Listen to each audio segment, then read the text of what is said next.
Claro que o presidente, apesar aí dessa questão do discurso versus a prática, ele tem recebido algumas orientações para minimizar o tamanho, a gravidade dessa pandemia. Por exemplo, você tem um líder do governo, deputado Osmar Terra, que já foi ministro da Cidadania e é médico, tem sim minimizado, apesar de todas as evidências contrárias, do ponto de vista científico, do ponto de vista médico, do ponto de vista técnico, que todas essas evidências apontam essa gravidade. Então, medidas como estão sendo tomadas, de suspender aula, suspender funcionamento de shopping, ponto facultativo, eu acho que são ruins e não ajudam, não vai mudar o curso da epidemia. Isso é o que eu quero dizer. E desafio aqui alguém me provar que isso muda o curso da epidemia. Suspender aula e nenhuma pesquisa, todas as pandemias tiveram estudos de suspensão de aulas e curva de contágio. Não altera. Pelo contrário, cria um problema muito maior para a família, que tem que vir, parar de trabalhar para vir cuidar dos filhos. Às vezes é o pessoal da saúde que deixa de atender 100, 200 pessoas e vem cuidar de duas, né? E nesse caso ainda mais grave, porque se os pais precisam mesmo continuar trabalhando, vai vir os avós cuidar das crianças. E as crianças são portadores assintomáticos. Elas podem ter o vírus já está circulando há muito tempo. Nós devemos ter uns 15, mais de 15% da população brasileira já contaminada. É assim que funciona a epidemia. É muito mais rápido do que a gente imagina. Foi assim com H1N1 também.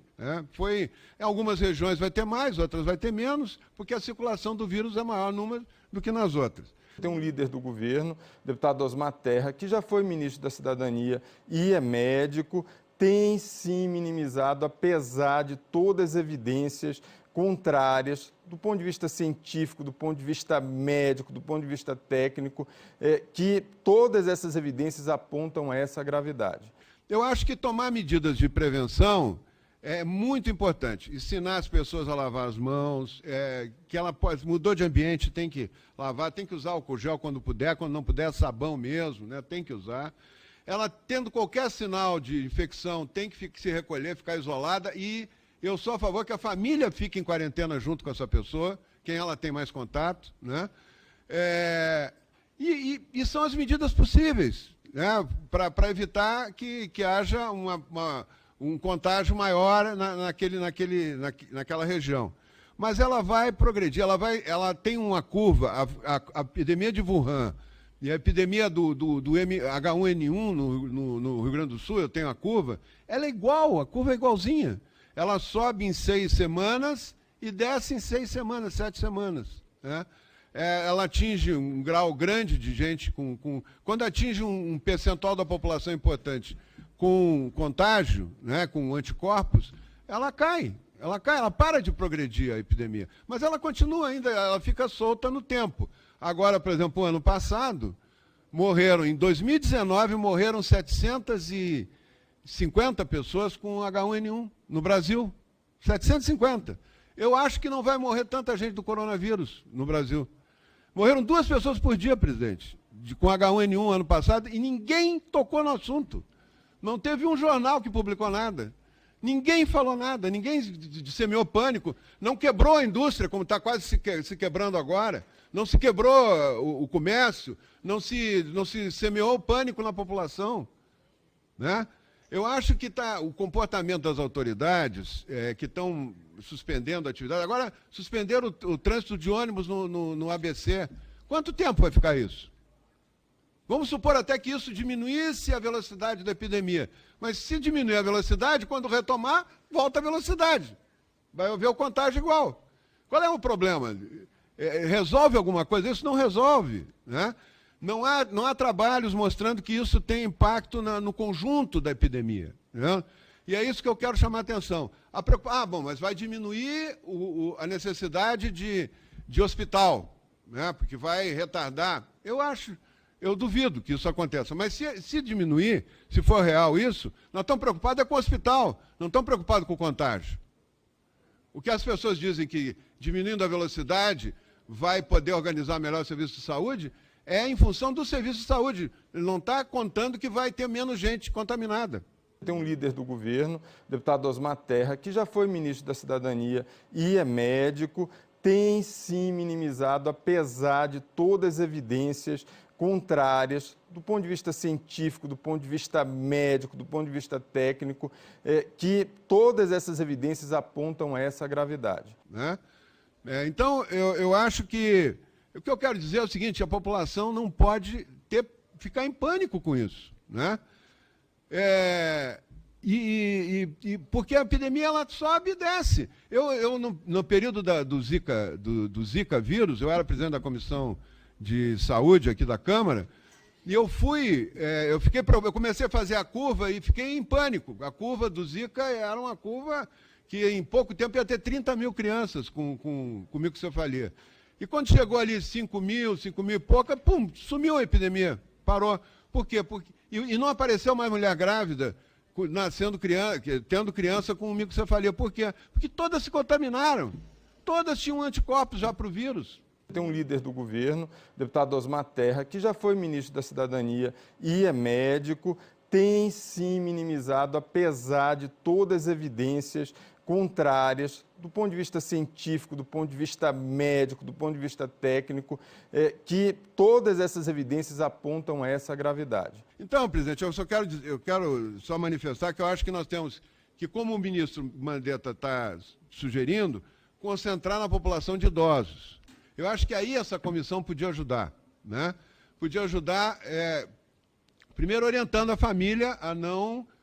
os idosos vão ter que ter um período eles sim, não de quarentena, de ficar isolados, mas de ter contato com as crianças, com a família toda, contato afetivo ali, porque aquilo sim pode transmitir e eles são os mais vulneráveis. Tem um líder do governo, deputado Osmar Terra, que já foi ministro da Cidadania e é médico, tem sim minimizado, apesar de todas as evidências contrárias, do ponto de vista científico, do ponto de vista médico, do ponto de vista técnico, que todas essas evidências apontam essa gravidade.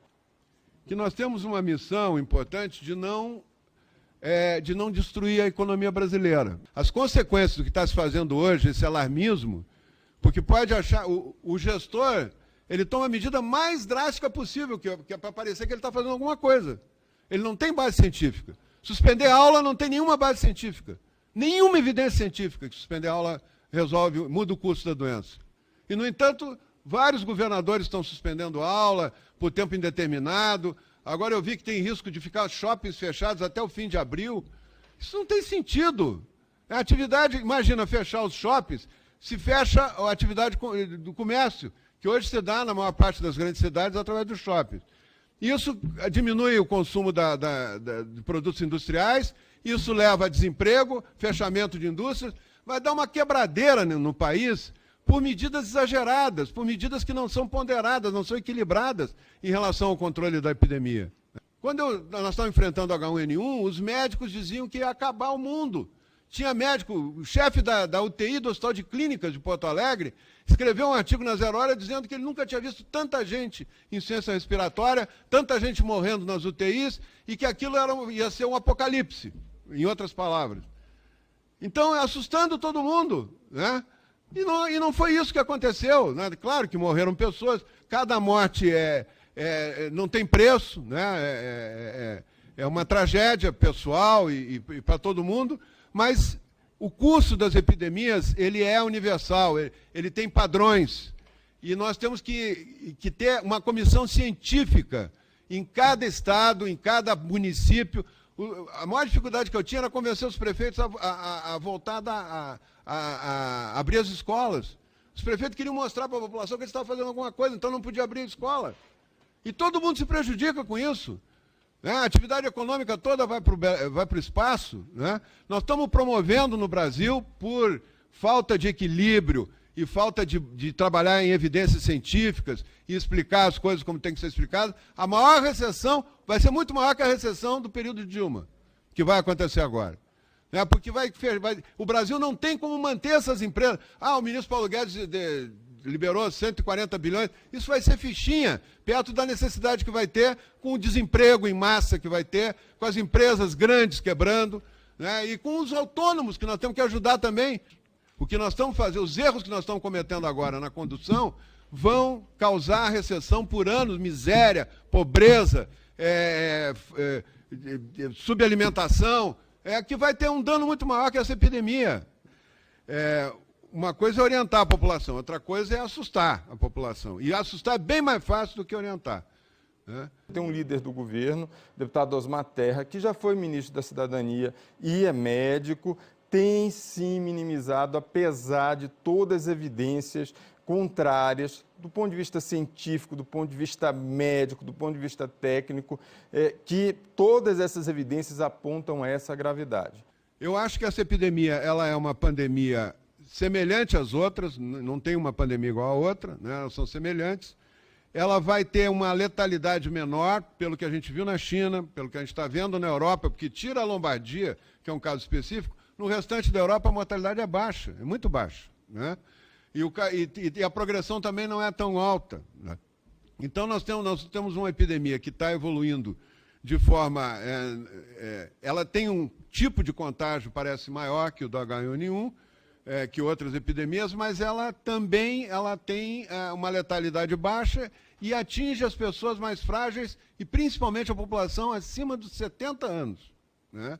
Que são os que sofrem mais. Tem um líder do governo, deputado Osmar Terra, que já foi ministro da Cidadania e é médico, tem sim minimizado, apesar de todas as evidências contrárias, do ponto de vista científico, do ponto de vista médico, do ponto de vista técnico, que todas essas evidências apontam essa gravidade. Eu acho que a coisa que mais me preocupa nisso aí, presidente, é